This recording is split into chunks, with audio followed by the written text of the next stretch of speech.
Assalamualaikum warahmatullahi wabarakatuh. Kami dari kelompok 2 yang beranggotakan Mirani Hana Mufidah, Novita Sari Samantri, Wiwik Widianti. Kami akan menjelaskan tentang terminologi dasar graf.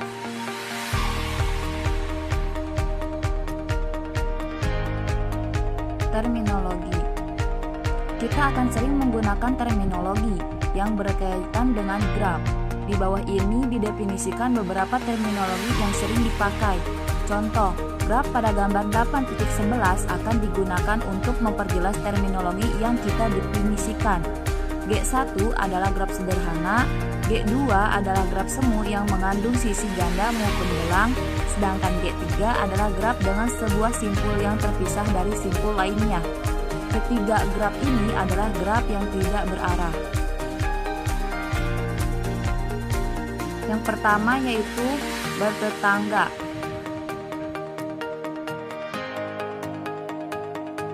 Dua buah simpul pada graf tak berarah G dikatakan bertetangga bila kedua terhubung langsung dengan sebuah sisi. Dengan kata lain, U bertetangga dengan V jika U V adalah sebuah sisi pada gambar graf G. Contoh, pada gambar 8.11a, simpul ini bertetangga dengan simpul 2 dan 3, tetapi simpul 1 tidak bertetangga dengan simpul 4. Yang kedua yaitu bersisian. Untuk sembarang sisi E sama dengan UV, sisi E dikatakan bersisian dengan simpul U dan simpul V. Pada gambar A, sisi 2,3 bersisian dengan simpul 2 dan simpul 3. Sisi 2,4 bersisian dengan simpul 2 dan simpul 4. Tetapi sisi 1 dan 2 tidak bersisian dengan simpul 4. Yang ketiga yaitu ada simpul terpencil. Simpul terpencil adalah simpul yang tidak mempunyai sisi yang bersisian dengannya. Atau dapat juga dikatakan bahwa simpul terpencil adalah simpul yang tidak satupun bertetangga dengan simpul-simpul lainnya. Nah, pada gambar 8.11c, simpul 5 adalah simpul terpencil. Yang keempat ada graf kosong. Graf pada gambar 8.12 adalah graf N5.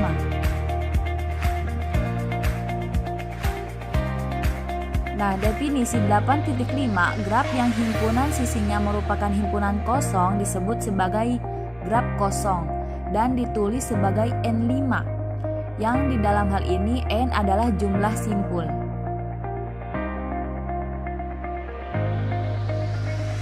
Yang kelima yaitu derajat. Derajat suatu simpul pada graf tak berarah adalah jumlah sisi yang bersisian dengan simpul tersebut. Notasi derajat V menyatakan derajat simpul V. Pada gambar 8.11a, derajat 1 sama dengan derajat 4 sama dengan 2.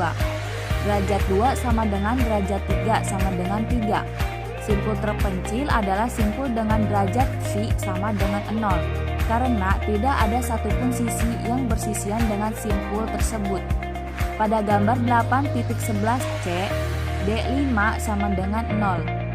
Sisi gelang dihitung derajat 2. Jadi, untuk graf pada gambar 8.11b, derajat 2 sama dengan 4. Secara umum, jika terdapat G adalah buah gelang dan E adalah buah sisi bukan gelang yang beririsan dengan simpul V, maka derajat simpul V adalah derajat V sama dengan 2G plus E. Contoh, diketahui graf dengan 5 buah simpul. Dapatkah kita menggambar graf tersebut jika derajat masing-masing simpul adalah 2, 3, 1, 1, 2, 2, 3, 3, 4, 4. Penyelesaian. Tidak dapat karena jumlah derajat semua simpulnya ganjil. Dapat karena jumlah derajat semua simpulnya genap. Teorema 8.1 untuk sembarang graf G banyaknya simpul yang derajat ganjil selalu genap. Yang keenam adalah lintasan.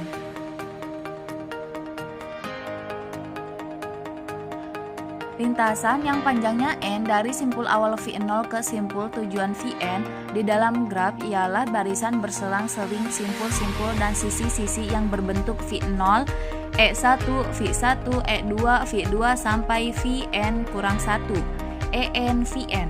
Sedemikian sehingga E1 sama dengan V0, V1, E2 sama dengan V1, V2 sampai En sama dengan Vn kurang 1 dan Vn adalah sisi-sisi dari graf G.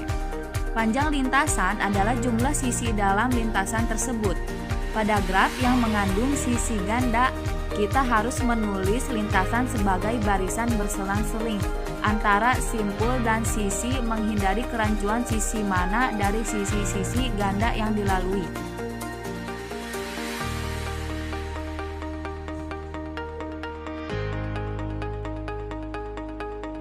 Pada gambar 8.11a, lintasan 1, 2, 3, 4 adalah lintasan sederhana, juga lintasan terbuka. Lintasan 1, 2, 4, 3, 1 adalah lintasan sederhana, juga lintasan tertutup. Lintasan 1, 2, 3, 1, 2, 4, 3, 2 adalah bukan lintasan sederhana, tetapi lintasan terbuka. Sebagai contoh, pada gambar 8.11a, lintasan 1, 2, 4, 3 adalah lintasan dengan barisan sisi 1, 2, 2, 4, 4, 3. Misal, pada gambar 8.11b, 1, E1, 2, E4, 3, E5, dan 3 adalah lintasan dari simpul 1 ke simpul 3 yang melalui sisi E1, E4, E5. Nah, jadi lintasan 1, 2, 4, 3 pada gambar 8.11a memiliki panjang 3. Yang ketujuh adalah siklus, cycle atau sirkuit. Lintasan yang berawal dan berakhir pada simpul yang sama disebut sirkuit atau siklus. Contohnya pada graf 1, sebuah sirkuit. Panjang sirkuit adalah jumlah sisi dalam sirkuit tersebut. Sirkuit 1, 2, 3, 1 pada graf 1 memiliki panjang 3. Pada gambar tersebut, 1, 2, 3, 1 adalah sirkuit sederhana, sedangkan 1, 2, 4, 3, 2, 1 bukan merupakan sirkuit sederhana karena sisi 1, 2 dilalui 2 kali.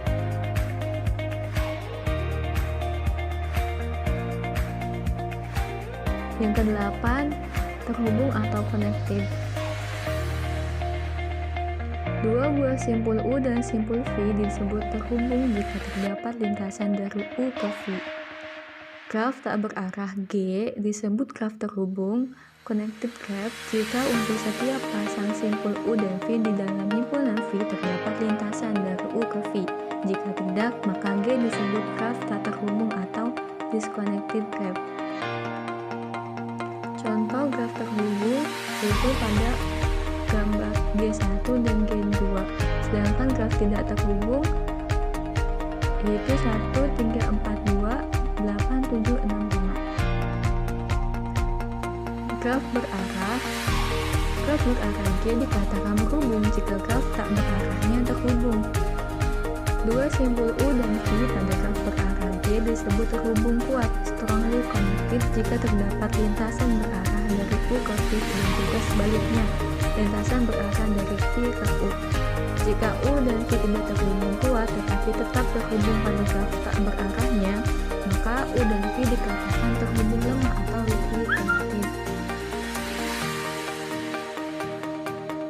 Graf berarah G disebut graf terhubung kuat strongly connected graph apabila untuk setiap pasang simpul sembarang U dan V di G terhubung kuat. Kalau tidak, G disebut graf terhubung lemah atau weakly connected. Dan di bawahnya merupakan graf berarah terhubung lemah dan terhubung kuat. Dikatakan terhubung kuat karena dari lintasan 1 ke 2 bisa ke lintasan 21, 23 bisa ke 9. Yang ke-9 ada upograf atau subgraf dan komplemen upograf. Misalkan G adalah V, E adalah sebuah graf, G1 sama dengan V1 dan E1 adalah upograf, subgraf dari G jika V1 subset dari V dan E1 subset dari E. Komplemen dari upograf G1 terhadap graf G adalah graf G2 sama dengan V2, E2 sedemikian sehingga E2 sama dengan E dikurangi E1 dan V2 adalah himpunan simpul yang anggota-anggota E2 bersisian dengannya. Berikutnya contoh upograf dan komplemen. Graf G1 memiliki sebuah upograf pada gambar B dan gambar C merupakan komplemen dari upograf pada graf yang G1. Sedangkan graf pada gambar di samping mempunyai dua komponen terhubung kuat, yaitu upograf dengan simpul 1, 2, 3 yang berbentuk segitiga dan upograf yang hanya mempunyai satu simpul, yaitu yang 4 yang cuma titiknya aja. Selanjutnya di upograf merentang. Upograf G1 sama dengan V1 E1 dari G sama dengan V, E. Dikatakan upograf merentang jika V1 sama dengan V, yaitu G1 mengandung sebuah simpul dari G. Grafnya itu yang 1, 2, 3, 4, 5, kemudian upograf rentang dari G tersebut 1, 2, 4, 3. Jadi yang dihapus cuma yang lintasan 1, 3 aja. Terus yang C itu bukan upograf rentang dari G karena tidak mengandung semua simpul dari G. Selanjutnya ada cut set. Cut set dari graf terhubung G adalah himpunan sisi yang bila dibuang dari G menyebabkan G tidak terhubung. Jadi, cut set selalu menghasilkan dua buah komponen terhubung. Contohnya ada gambar berikut. Jika kita membuang sisi 1 dan 2, graf masih tetap terhubung. Jika yang kita buang adalah 1, 2, dan 1, 5, graf masih tetap terhubung. Tetapi jika kita membuang sisi di dalam himpunan 1, 2, 1, 5, 3, 5, 3, 4, barulah graf menjadi tidak terhubung.